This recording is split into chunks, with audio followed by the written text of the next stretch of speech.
Hello mga what's up sa Wadi Pops. Eto na tayo ngayon kasama si Kaputong. Okay. Watch out. Sa Wadi Pops, sinamahan ko nga pala magmukbang ngayon si Kautong Mukbang dito sa Thailand. Ang tawag dito sa mukbang na ito ay ang roasted pig or muhan, ang konkinilyo ng Thailand.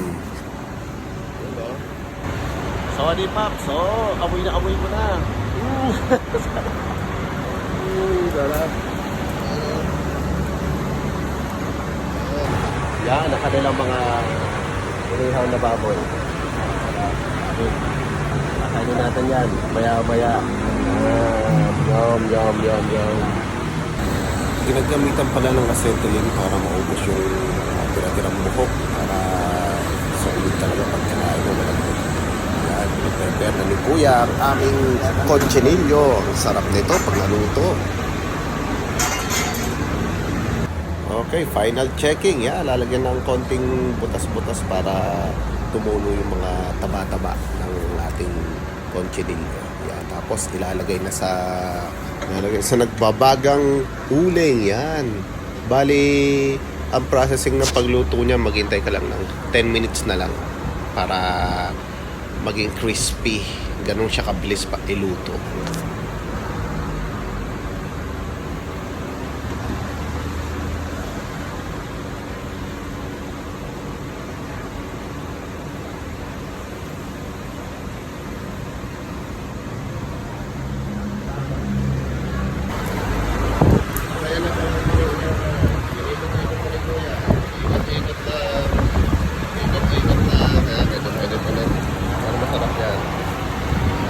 Maya matitikman natin. Yun. Ang pagka-crispy. Perfect na niya. Sarap. Sarap.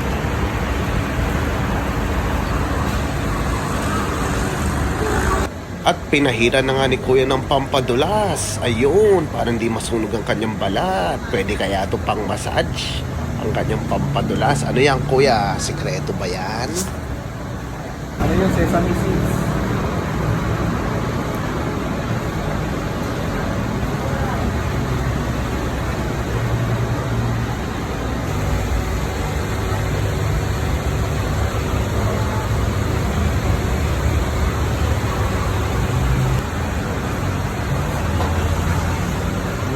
Ito na yung ating conchinillo ng Thailand.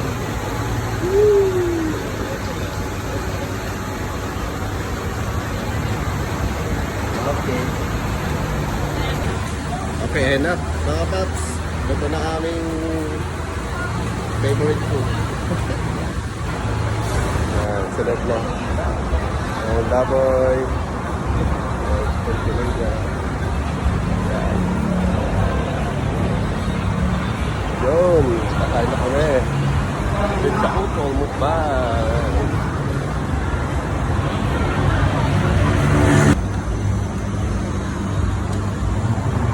Kain ako ng Hannibal Cafe. Nakarero. Tama na lang. Kaputol. Yun o.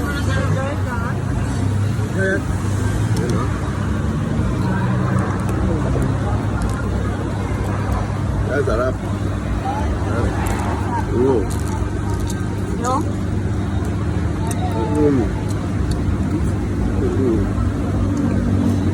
Sarap ba? Pwede yung mga sauce, masarap. Naman ito? Hindi.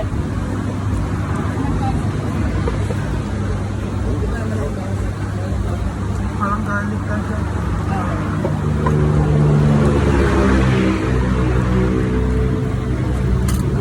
Mainit ba?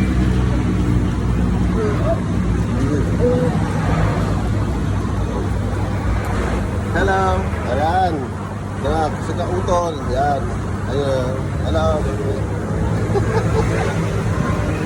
Nagyalaw siya. Si baby yun.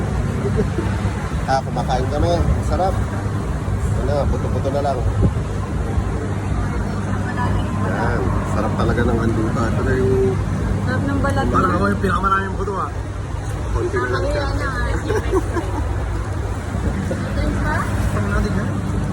Meron din pala silang bentang seafood tulad yan. Malalaking freshwater shrimp. Ang laki niya, no? Yan. At meron pa dun sa harapan, mga binibenta nilang seafood. Dami yan. Laki, sarap kainin nito. Susunod, ito ang aming imumukbang. Oops!